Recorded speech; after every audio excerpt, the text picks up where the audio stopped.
Welcome, everyone. Good afternoon. My name is Julián. I'm professor of sociology and director of the Center for European Studies. And I have the pleasure today to host an event with Julián Casanova.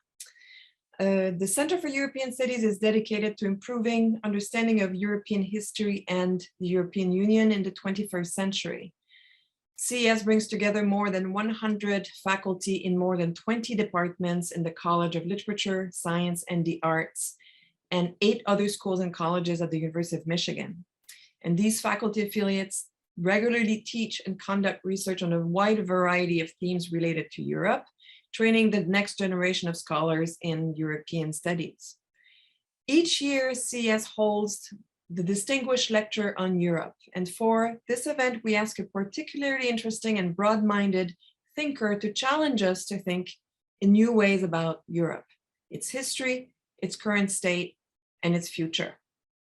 Today, we have the distinct pleasure to host Julián Casanova, who's professor of contemporary history at the University of Zaragoza in Spain, and visiting professor at the Central European University in Vienna. Professor Casanova has authored or co-authored several important books on the history of Spain, the Spanish Civil War, and Franco's Spain, which were translated in several languages and published in English by Cambridge University Press, Routledge, and Bloomsbury.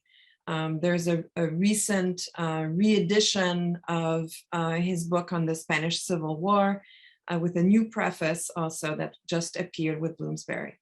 His latest book, Indomitable Violence, A History of the 20th Century Europe, appeared in Spanish in 2020 and had an immediate impact in Spain with comments and debates about the book in academic circles, of course, but also in the press, which led to several printings of the book. Several translations are now in progress, including one in English, but today he will speak to us about that book, the Spanish edition, and we look forward to the English version soon. In addition to his scholarship, Professor Casanova is a frequent contributor to the Spanish newspaper El País, and he serves as a historical consultant in television and the film industry, both in documentaries and TV series and films. And Julián Casanova was originally scheduled to give the Distinguished Lecture on Europe in Ann Arbor physically in April 2020, but the world went on lockdown, and we're thrilled to be able to host him virtually today. Just to let you know, Professor Casanova will lecture for about 30-35 minutes. During his presentation, feel free to post questions or comments in the Q&A button. And after his presentation, then I will read the questions for him. And we will have about 45 minutes of discussion with our speaker. So Julián, welcome to the Center for European Studies, and the virtual floor is yours. Good, thank you very much, and good afternoon, everyone from Vienna. I hope all is well with you, your family, your friends at this challenging time. And I feel honored to be invited to present my research to the distinguished members and colleagues of the Center for European Studies at the University of Michigan. My special thanks for the invitation to give this lecture go to Professor Genevieve Subletsky. So Genevieve, thank you very much. And thank you very much for this generous introduction. My book is a reinterpretation of violence in 20th century Europe from a comparative perspective. I started researching this book years ago at the Central European University in Budapest, and I shaped it at the Institute for Advanced Study in Princeton in 2018-2019. Let me first introduce some preliminary remarks, then examine the main ideas and arguments of my research, to finally conclude with a defense of history against the divided memories and political use of the past. Europe in 1900 was the richest and most powerful continent in the world, with an almost exclusive monopoly on modern military force, the bourgeoisie and the middle classes greeted the new century enthusiastically and were proud of industrial progress and colonial possessions. In spite of the social critiques which highlighted the differences between rich and poor, the class struggles and imperial wars, the mood amongst the great powers was optimistic, and many believed that the new century, the 20th century, would bring more well-being, economic growth, and technological progress. 2 decades later, in his note of a speech for the 1922 election, Winston Churchill referred to the long series of disastrous events that had darkened the first 20 years of the 20th century. I quote, "We have seen in every part of the globe one great country after another, which have erected an orderly, a peaceful and prosperous structure of civilized society, relapsing in hideous succession into bankruptcy, barbarism, or anarchy," end of quotation. Churchill was transmitting a sense of disillusion shared at that time by many writers, politicians, professionals, and the bourgeoisie of his era. The Great War and the Bolshevik Revolution had transformed the established international order and ushered in a period of political and economic instability with terrible consequences for the people that experienced it.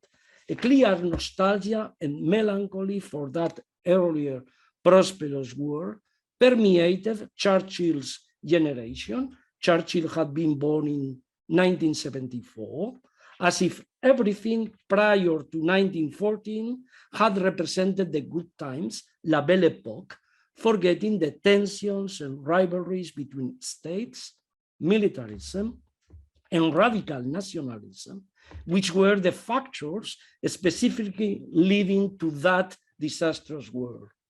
Another illustrious 20th century figure, the economist John K. Galbraith, who had been born in 1908, wrote many years after, in the 70s, that while his generation always thought of the Second World War as the great modern watershed of change, in reality, from the social point of view, the Great War has provoked the most decisive transformations. As a result of those, the age-old certainty were lost and the age of uncertainty began. That was the title of his book, The Age of Uncertainty. Galbraith, moreover, emphasized the importance of Eastern Europe, and I quote, because this is important for my argument. "It was here, not in Western Europe, that the cracks in the old order first appeared. It was here that it dissolved, first in disorder, then in revolution." Once the Second World War had ended and fascism had been defeated, the West began to consider the Great War as the authentic dividing line in the history of Europe, the traumatic break following decades of primacy in politics and diplomacy. That idea that the 19th century ended in 1914 helped the historian Erich Hobsbawm to establish a by now interpretation of the history of the modern world, the long 19th century, from the French Revolution in 1789 to the beginning of the Great War, and then followed by a short 20th century, which lasted from only 1914 to the disintegration of the Soviet Union in 1991. While the historical meaning that encompasses those 2 years, beginning and ending the short century, is clear, the analysis of indomitable violence in Europe that I propose in this book breaks with that periodization and the widely accepted division of the 20th century into two halves. One very violent, the first one, and the other, the second, peaceful. That chronological division reflects a Western European approach elaborated above all in Great Britain, in France, which plays down the importance or ignores altogether the different historical processes in a broad region, very broad region of Central and Eastern Europe and the Mediterranean countries, mainly Portugal, Greece, and Spain. In breaking with those widespread approaches and ideas in the historiography of the West, which are laden with cliches and superficial representations of other countries, I argue for a different narration and interpretation in both space and time of manifestations of recurring and sometimes continuous violence, which from the anarchist terrorism at the end of the 19th century to the wars of secession in Yugoslavia onwards, marked the history of 20th century Europe in blood and fire. And so I will now introduce the main arguments, approaches, and ideas that define my book, and they are arranged in 5 different sections. One, in the first 2 chapters, I examine the tension between the world of privilege, luxury, and power, in which part of the European society existed before 1914, and the volcano that was being fed by the explosive power of colonialism. This is the thesis basically by Volker Bergan. This official sharing out of the great African cake from the 1880s heralded a turning point for the new imperialism of the main European powers, one that infected broad sections of their societies with racism, militarism, and ethno-nationalism. The first aerial bombardment against an enemy was recorded in 1911 during the Italian invasion of Libya. And the first concentration camps were opened in Cuba by the Spanish at the end of the 19th century, in South Africa by the British, and in Southwest Namibia by the Germans, foreshadowing the immense violence of the first half of the 20th century. The violence and insecurity that accompanied the waning years and breakup of Ottoman, Romanov, and Habsburg empires, with massacres and pogroms, have been identified by Cathy Carmichael as a pre-genocidal phase before the genocidal crisis. And it was in the colonies where the orgy of violence began, which destroyed the lives of millions of people, and that ricocheted back to Europe, returning to its place of origin in 1914. So this is the thesis. Several historians, therefore, have in recent decades identified the basic components that from the late 19th century on paved the way for the violence which flourished from the late 19th century on. And so the components would be ethno-racist nationalism, colonial imperialism, class conflicts intensified by the triumph of the Bolshevik Revolution, and a prolonged crisis of capitalism. Nothing prior to 1914 had prepared Europe for what was about to happen, yet violence had already scattered its seeds. And the dividing line between combatants and no combatants had disappeared already in the colonies, where women and children were also killed and wars carried out on the basis of racist and extermination policies. As the 20th century progressed, the number of civilian casualties in wars in relation to their military counterparts didn't cease to grow, constituting the majority of those killed, injured, and raped.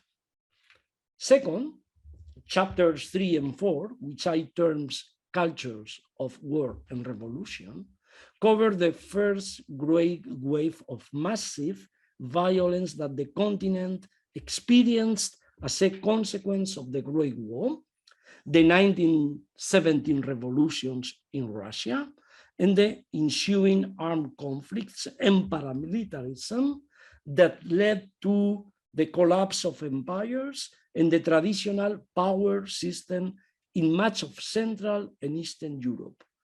For although officially it lasted 4 years and 3 months, the war didn't end in November 1918 with the armistice, but was followed by a wave of paramilitary violence, the brutalization of politics, and the glorification of arms, violence, and masculinity. The experience of millions of soldiers brutalized on the front and in the trenches continued after the armistice with defeat, riots, and fear of revolution, and the breakdown of the state control of civil society. This is mainly the thesis by Robert Gerbhardt in the book The Vanquished.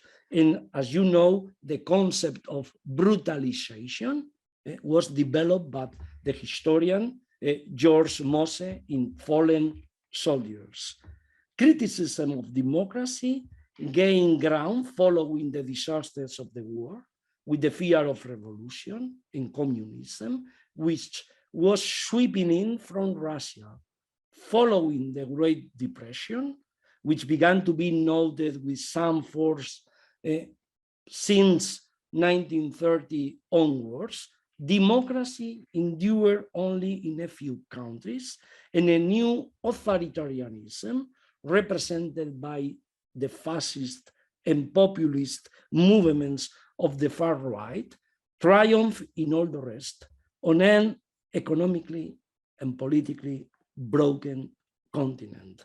Fascism and violence were linked from the start because the fascists understood violence not just an instrument of political struggle, but as a unifying element of their own existence. This is the thesis mainly by Emilio Gentile, talking about fascism in Italy. So the whole structure of aristocratic, bourgeois, and imperial culture in Europe broke down in the abyss of those 3 decades. 3, in chapter 5, I title Violence Without Borders. I stop the chronological narrative and I undertake a transversal journey through different cases of extreme violence, principally that of ethnic cleansing, genocide, and sexual violence. The perpetrators, killers, and rapists created their own rituals of violence, practiced in individual or group form, and seen by many more, the victims, witnesses, and apprentices of criminals. Ethnic cleansing and genocide are forms of violence that persecute people on the basis of their race, religion, nationality, or ethnicity. And although they didn't always coincide in the dimension and magnitude of their destruction, both phenomena appear together in 4 different waves of violence in the 20th century. The first began with the Balkan War of 1912 and ended with the Treaty of Lausanne in 1923, with the Armenian genocide at the center. The second coincided with the period of hegemony in Europe of Nazi, with the moment in which Stalin's Soviet Union went from the persecution of certain social groups, especially peasants, to the mass deportations of groups defined by their nationality. The third, less mortal but with more displaced people, occurred at the end of the Second World War and in the following years. The last took place in the former Yugoslavia in the 1990s, when it was thought that ethnic cleansing and genocide were the events of an age of atrocity that had been left behind decades previously already. It was precisely the mass rape of Muslim women in Bosnia-Herzegovina and their subsequent international recognition as war crimes which shaped the new historiography of studies on sexual violence. In other words, revolutions and counter-revolutions, post-wars, and military occupations, from the genocide of the Armenians to Vichy France, the Holocaust, Mussolini's Italy, and Franco's Spain. The different armed conflicts which marked the 20th century in Europe created an environment with a specific and exceptional dynamics of sexual violence, as a license to rape repeatedly and as a form of public spectacle.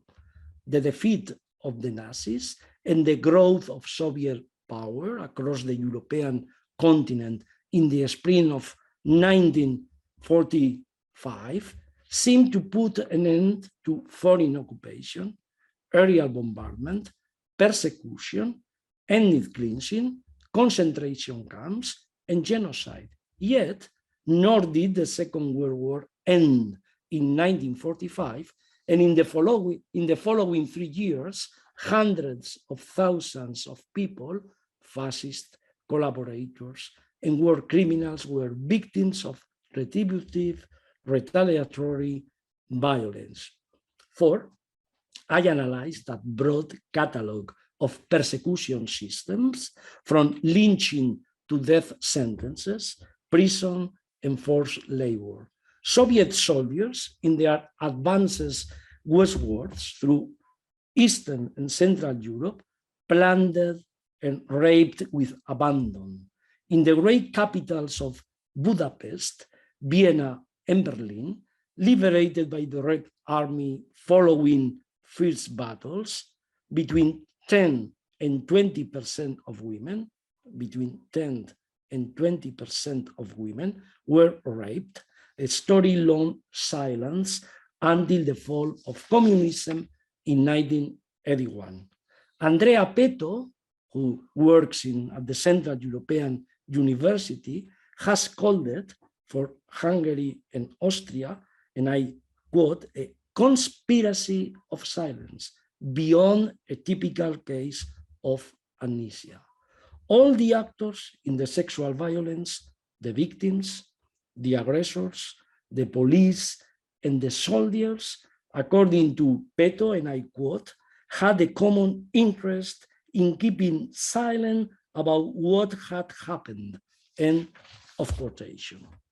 After 1948, the violence didn't disappear in the democracies, because between that year and the early 1960s, the main Western European countries were involved in dirty wars against nationalist rebellions in their colonies, with extensive episodes of torture and rape.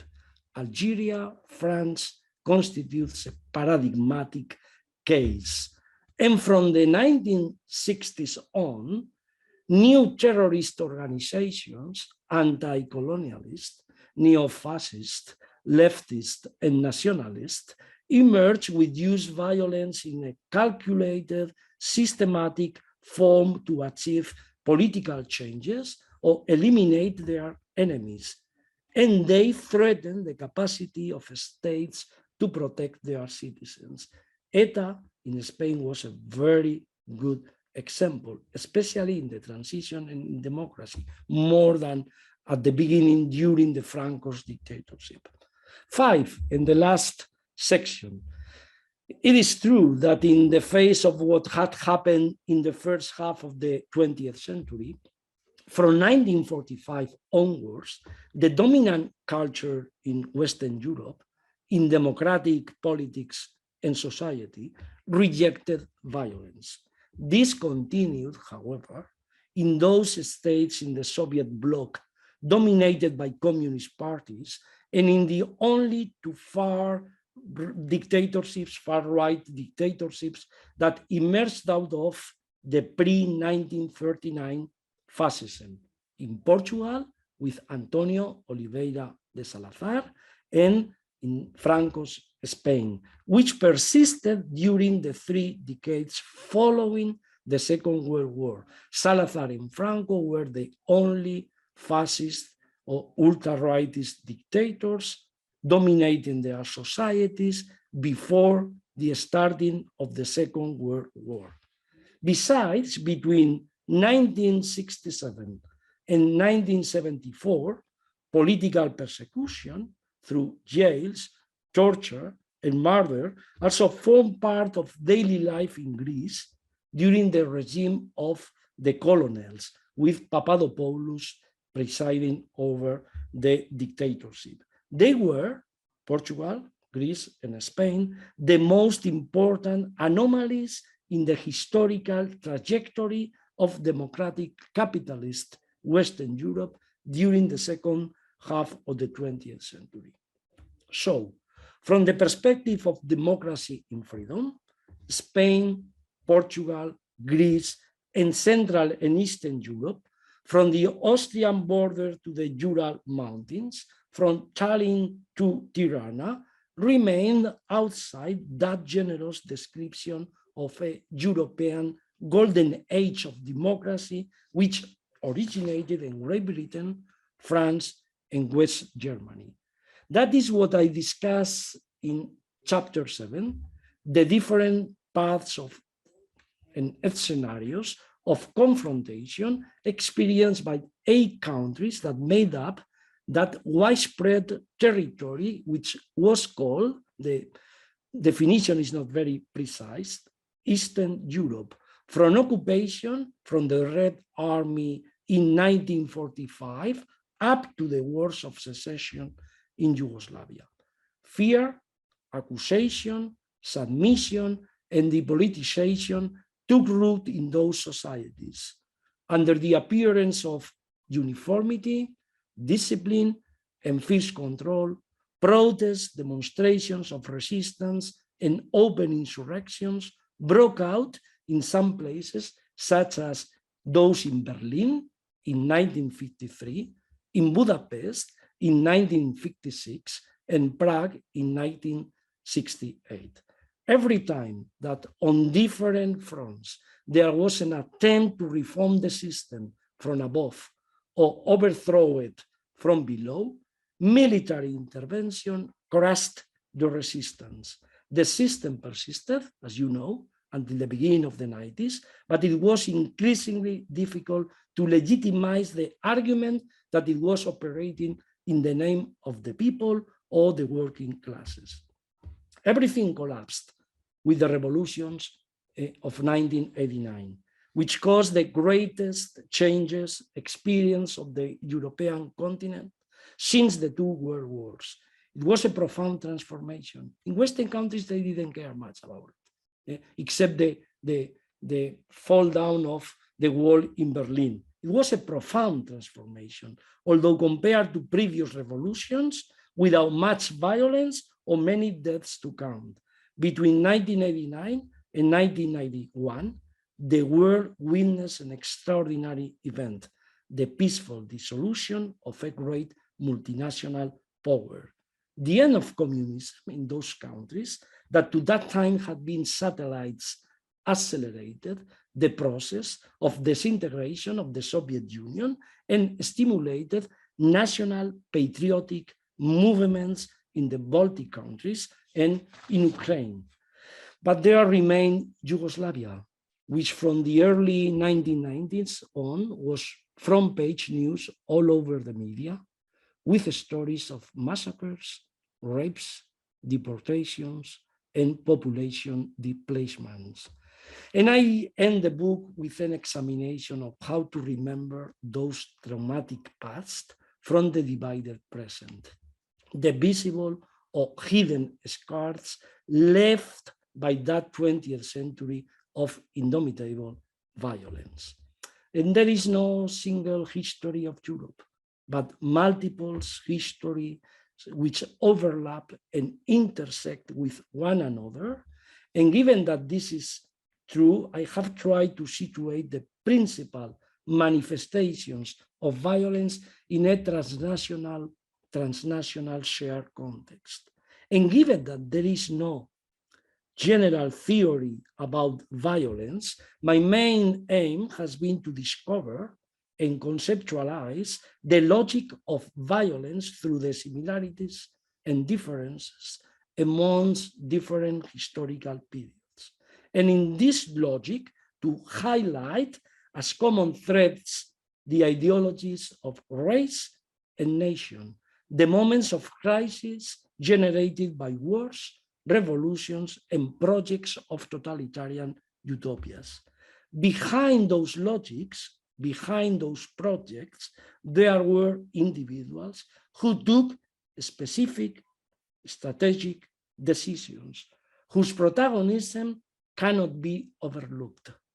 Hence, the significance I grant to both the main and secondary political actors, to states, to members of paramilitary and terrorist movements, to revolutionary and counter-revolutionary violence, to wars and post-war, but also to women and children who suffer more than anyone from the arbitrary and insecure nature of occupations, deportations, hunger, and epidemics. This is a book about the 20th century in history in the widest sense, and not just Western Europe.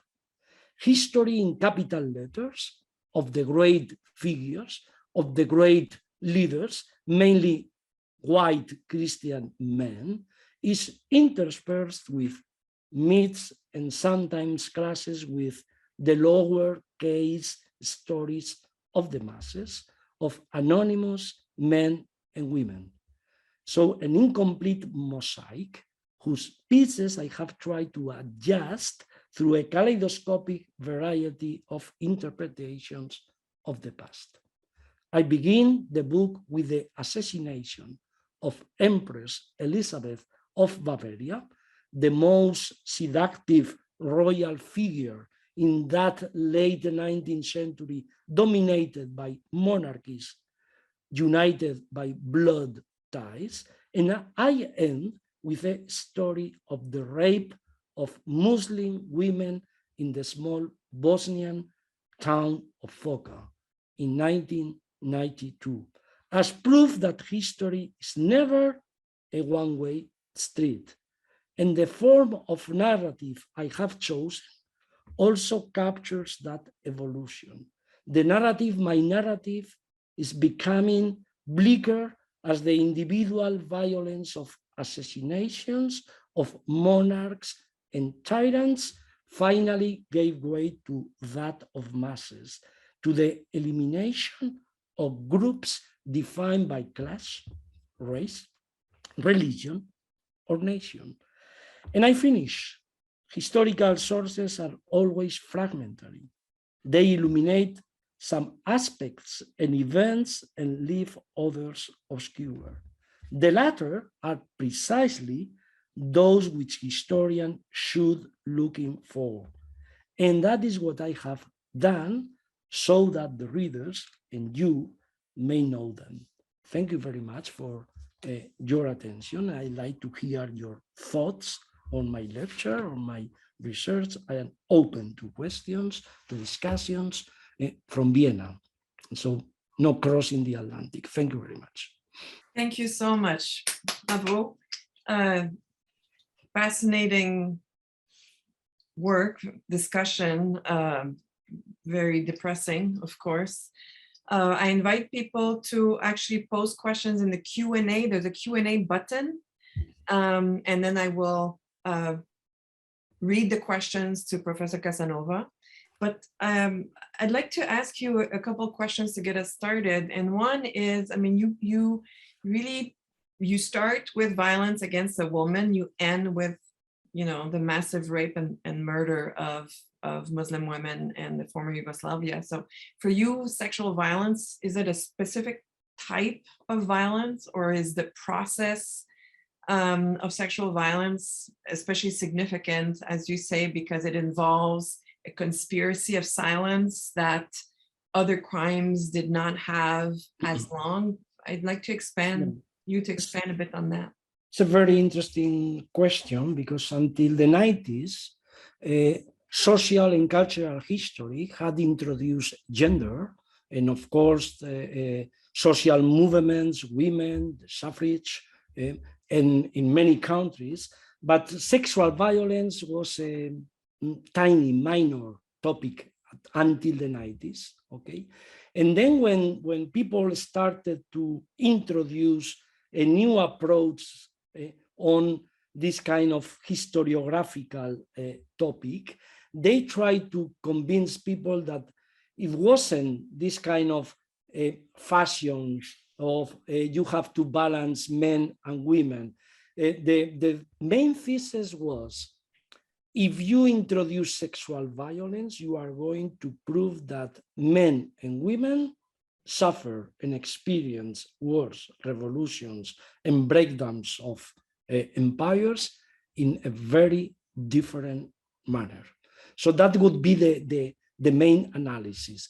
So at the beginning, you can go to Armenian genocide, to the colonies, to Ireland with the Civil War, to Poland after the Great War, going to Italy, Germany, Spain, go to Yugoslavia, and you are going to see transversal approaches to sexual violence. For instance, the shaving of hair in Italy and Spain with a fascist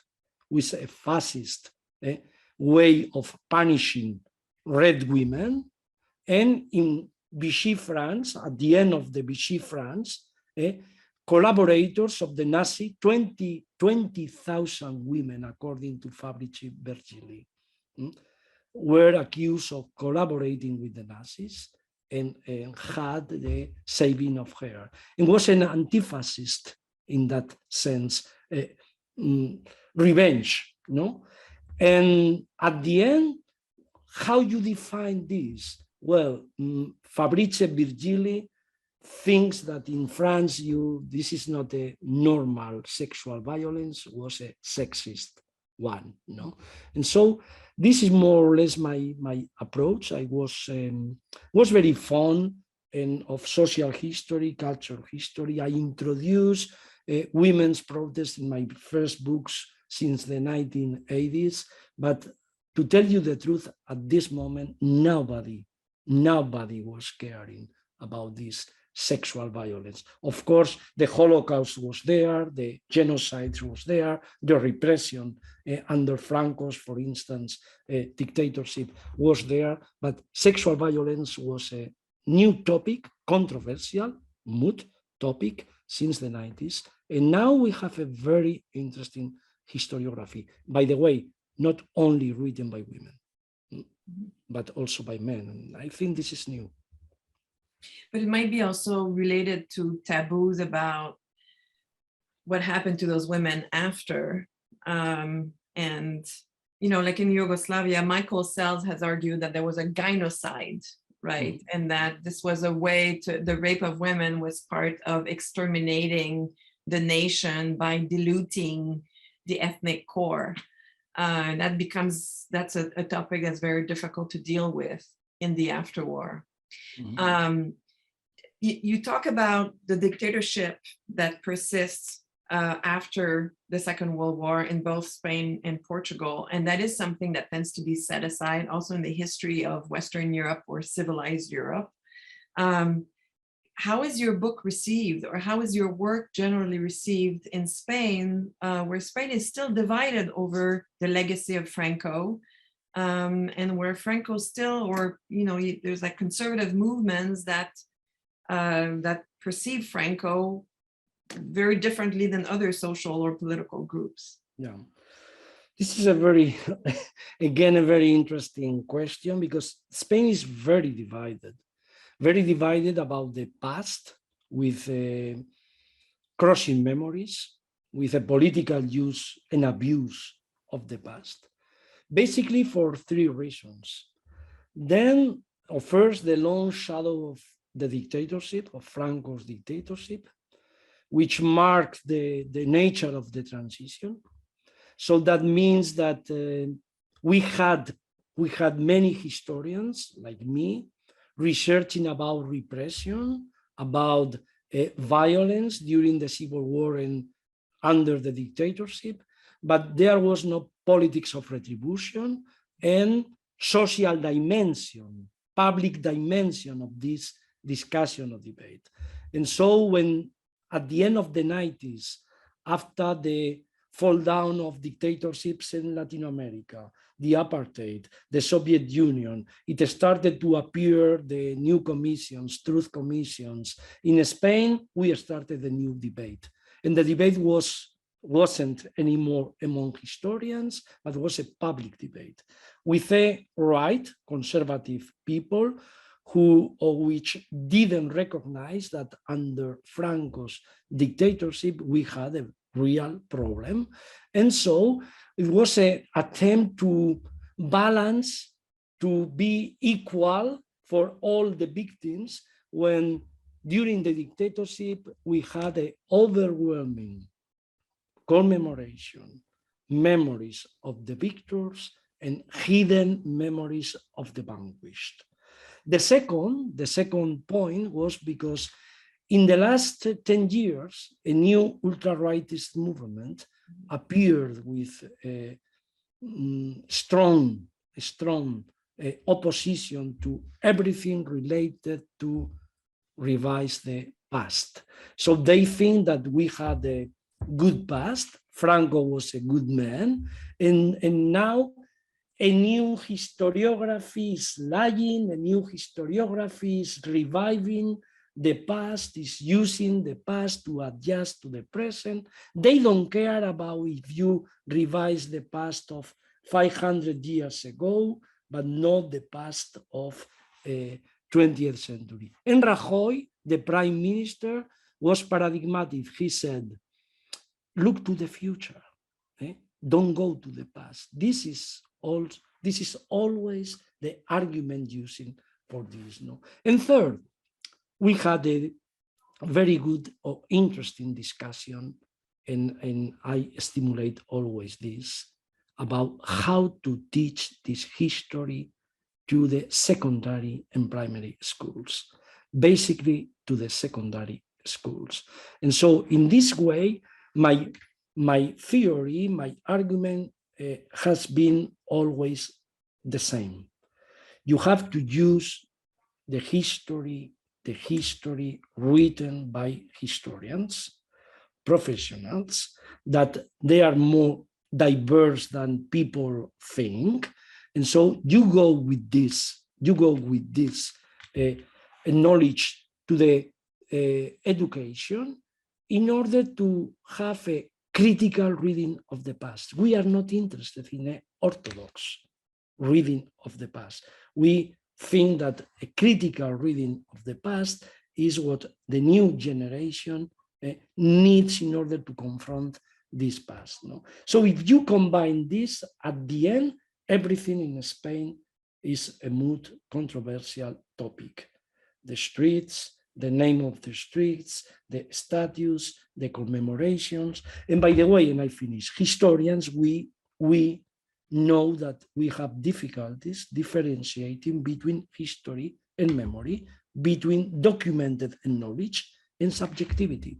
So at the end, people who are accusing you of not being a good historian, they think that you are making opinions, no arguments, because history, it depends on the people, how people tell the history. So this relativism is now in every country in Europe, and it's a relativistic position trying to prove that this anti-fascist tradition was a kind of invention of the left.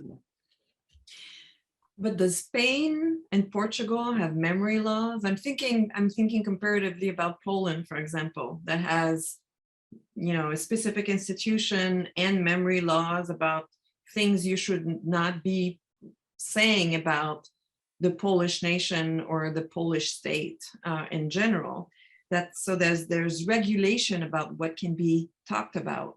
And so that's a level, there's something about having societal divisions about the past that are carried into the present and potentially the future generationally, and having the state that try to regulate actually either through memory laws or educational programs. And with this issue of violence, when there's civil war and a dictatorship, you have descendants of perpetrators and descendants of victims of that violence. And so are there in Spain? I think that when we compare with Poland and Hungary, in Spain, we are in good health, talking about historiography, And so for me, the main point to solve is the mass graves, because we can discuss about the past. We can discuss about if Franco was a dictator, fascist or not, ultra-rightist or not. We can discuss about the role of the church, anti-clericalism, but we cannot discuss about these mass graves in 21st century, mass graves with thousands of remnants of victims there, and their families didn't have the opportunity to, to confront history. And so for me, that would be the main point to discuss. We can talk about debates in historiography, political use of everything, but the mass graves, I think it's time to confront this problem from the beginning. And by the way, the state has to give financing opportunities to the families. But this is a very, very controversial topic in Spain and in the parliament, on the media. But my perception is that historians, we have to leave the ivory tower, and we need this social dimension of the past, going to the media, participating on the social media. This is not a compulsory topic, but participating, going, because sometimes we are complaining that history, nobody cares about history, but we are in the universities. So go out, go to the secondary schools and try to introduce this critical reading of the past, not white and black reading of the past. And the critical reading of the past is diverse, talking about gender, class, religion, ideologies. And so I am opposing many times to people from the left that also they apply this black and white perception of history.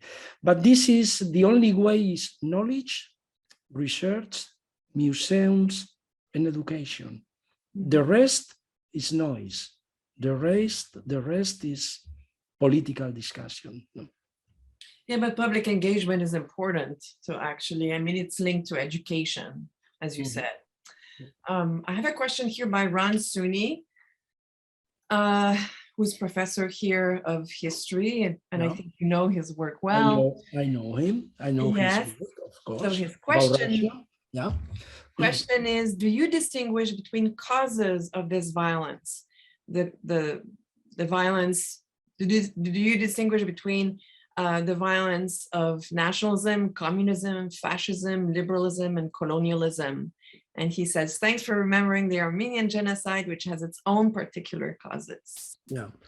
Yes, I do. Thank you very much for this interesting question. Yes, I do. And I think the new tendencies, besides analyzing this kind of violence, causes and consequences, I think that the new historiography has two main advances. The first one is everything related to paramilitarism and this culture of defeat in the countries which lost the Great War, from Germany to Hungary, Austria. No? So this is a very interesting, a new approach.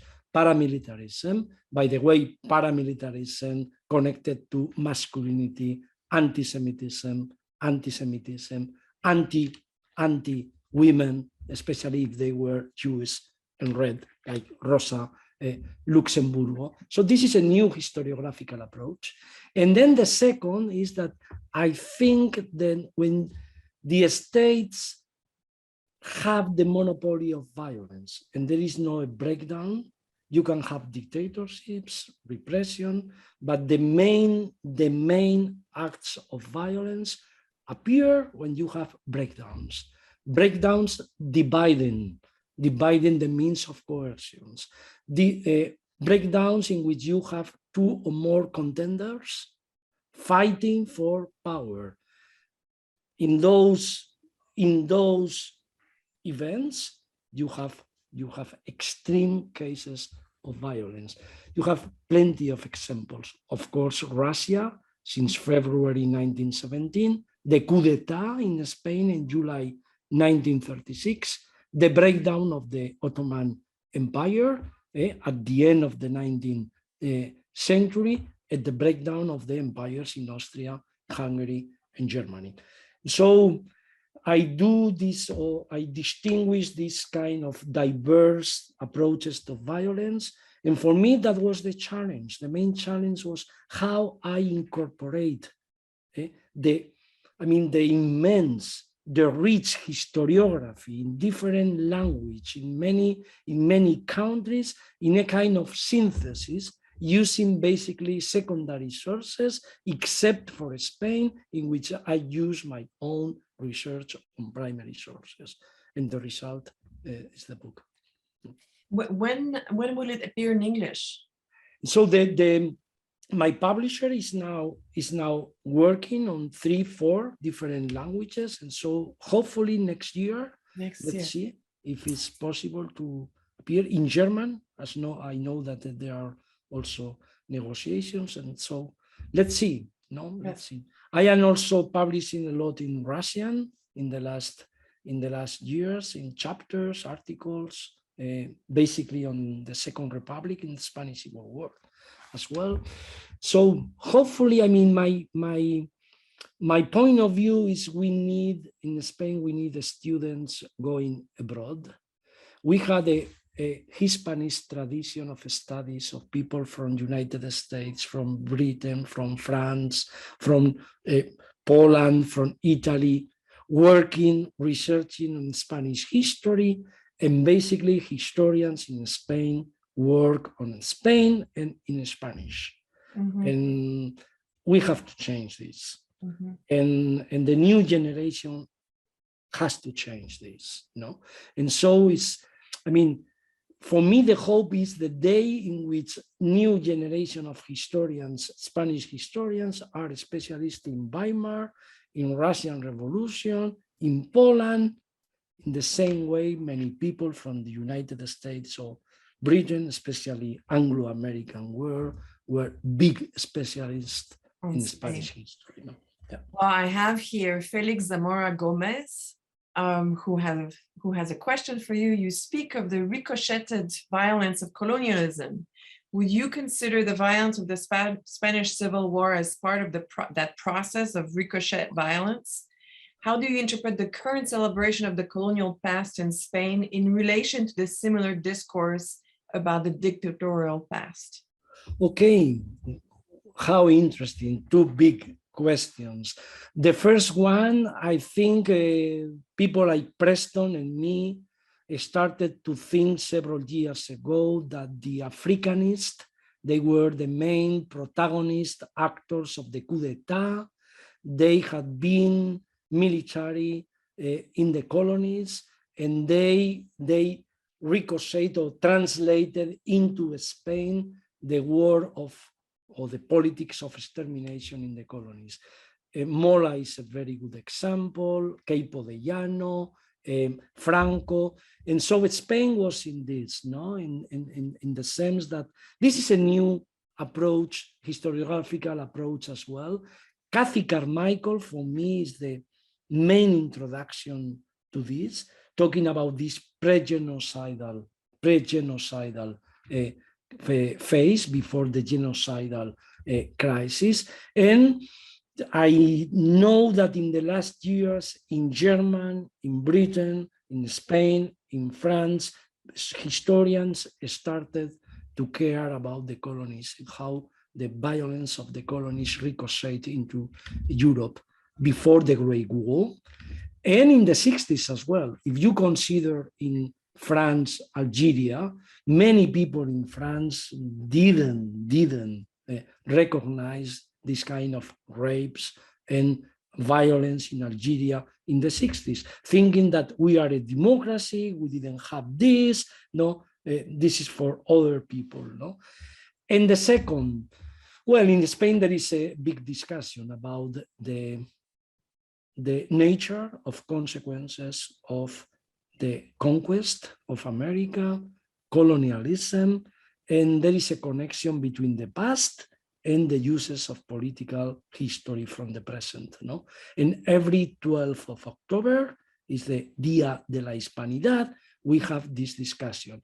But pay attention, because even in societies like Britain, in which they thought that they were free of this kind of discussions, if you remember Bristol, no, and how they throw out the statues of colonialists, noble people until then, no. So I think this is a discussion in the whole world, no. And again, we have to look for new sources, because the traditional political history doesn't analyze this.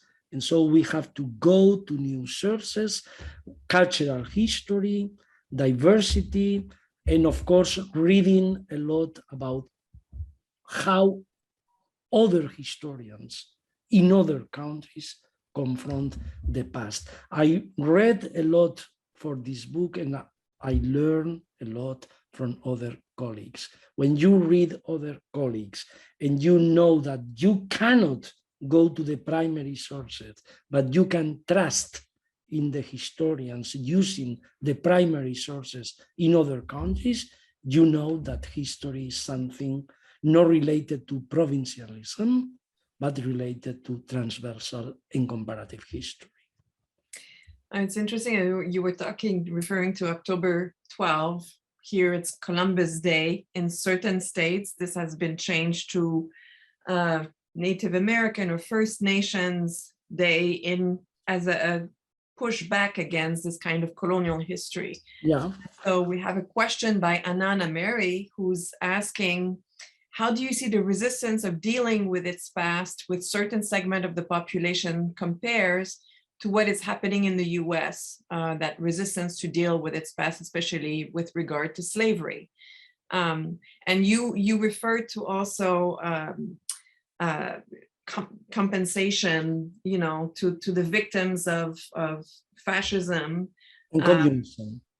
Yes. Especially fascism and communism. Yeah. Yes, and then you have something similar with, the issue of slavery here. How do you make up for this? The epilogue is based on this research, no? Crossing memories. I have the argument that you have historiography, crossing memories, and political use of the past in a divided present. So every nation at this moment, every society has difficulties to confront this violent, traumatic, we can call dirty, past as well, infamous past as well, not just traumatic past. And so when you see in comparative perspective the discussion, the debates, the silence, the how societies confront history, we have plenty of many different approaches. No? Latin America is a good example. No? For instance, how different was the transition, talking about the victims, the missing in Chile and in Argentina or Uruguay, Colombia or other countries. No? So at the end of the apartheid. So at the end, the point is, it's true that we historians usually focus on singular events, periods of history, nations, but we need this comparative method. Historiography today needs this comparative method or method of similarities and differences. No? And so historical sociology started to show us many things, no? But historians were very, how do you say, skeptical about these big structures by Skocpol, Barrington Moore, and other people. No, I wasn't skeptical at all because I learned a lot from Barrington Moore, Charles Tilly, Skocpol, and so I try to incorporate sociological history, good one, in this kind of historical processes. But I know that many historians reacted. How you can compare Russia, France, China, talking about social revolutions and only in English or speaking or writing in English? This is not possible because you have or you need primary sources. For me, the discussion is a very different one. And by the way, we are not only researching, we are teaching. And for teaching good history, we need the help of other historians. So it's impossible to teach European history in Spain without paying attention to Russia, Poland, Greece, or other countries. No?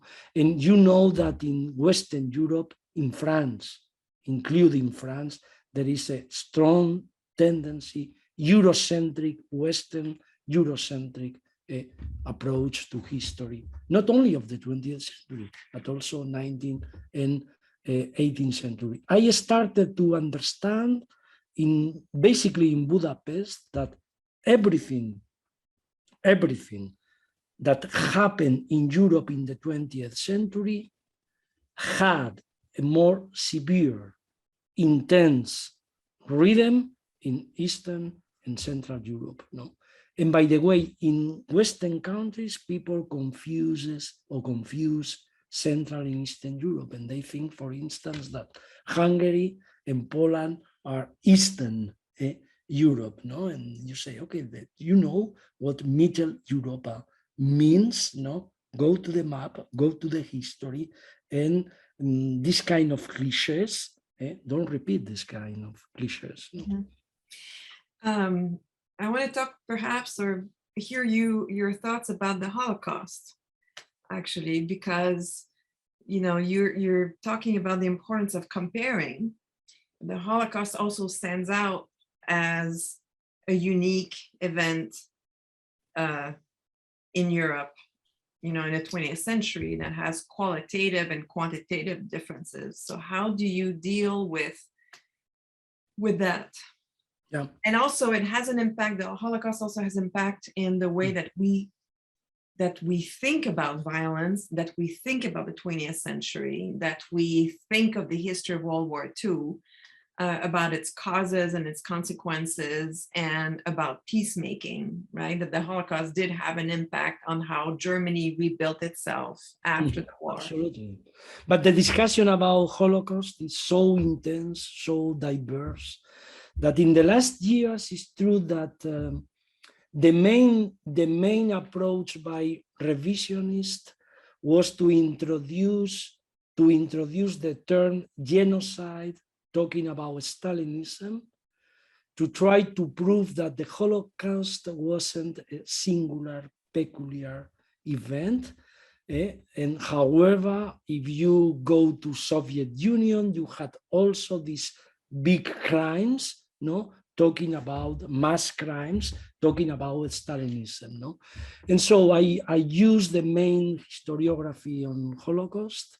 And so for me, the point is that recognizing the peculiarity, the singularity of Holocaust is not the same that thinking that Holocaust is something outside history. It's something so peculiar that you cannot compare, no? So at the end, I introduce also sexual violence in the concentration camps, in the camps of extermination as well. And so this is a thread I use, no? I think it's peculiar on the one hand, and on the other hand, I noticed in the last years that revisionists try to balance, to equate Holocaust with Stalinism, no? And besides, I think there is a ultra-rightist movement at this moment that is revising the history, the anti-Semitism, no? In Spain is very clear, no? In Spain is very clear this, even though we didn't have this kind of politics of Jewish extermination in 20th century. No? We can talk about clericalism, anti-clericalism. For me, is the main peculiar thing in Spanish history during the Civil War, but we cannot neglect anti-Semitism because we didn't have it in Spain. So I pay attention to the main historiographical approaches, narratives of Holocaust, because at the end, my book is not only a critical reading of the past. I try also to explain in an elegant narrative history, and I learn a lot from other historians, including one of the main historians talking about the Holocaust. But of course, in Germany, that was the main topic since Nolte introduction of history in the 70s. No? Well, we look forward to having the book in the English and French and Polish and German version so that we can actually read it and teach it. And then we'll have you back to give another talk on the topic. So exactly. And then I stimulate also to learn Spanish, because it's a language of 500 million people. Yeah, okay? yes. I cannot say that it's the language of the future, but I stimulate also to learn Spanish. I learned Polish in my 20s, so I did my Genevieve, for me to be translated into English it was one of the main aims in my research career, but also usually I think that Latin America, for instance, many of the excellent books in Latin America, they are not translated into other languages. And Latin America is a big continent with a diverse history. And usually people know in the United States about Latin America through the people who in English are researching South America, Central America, or Mexico. And so the same way I have much interest in speaking languages, I stimulate other people to speak Spanish for obvious I will pass on your message. Obvious reasons. This is I want to thank you for being with us today. Thank you again for accepting to do this on Zoom. We would have preferred to have you in person last year, but it was not possible. And we wish you the best in your future project and hope to see you in Ann Arbor very soon. Okay. Thank you so much again for this excellent. Thank you very much and goodbye, and thank you for your attention to everyone. Thank you. Thank you and congratulations. Thank you. Bye.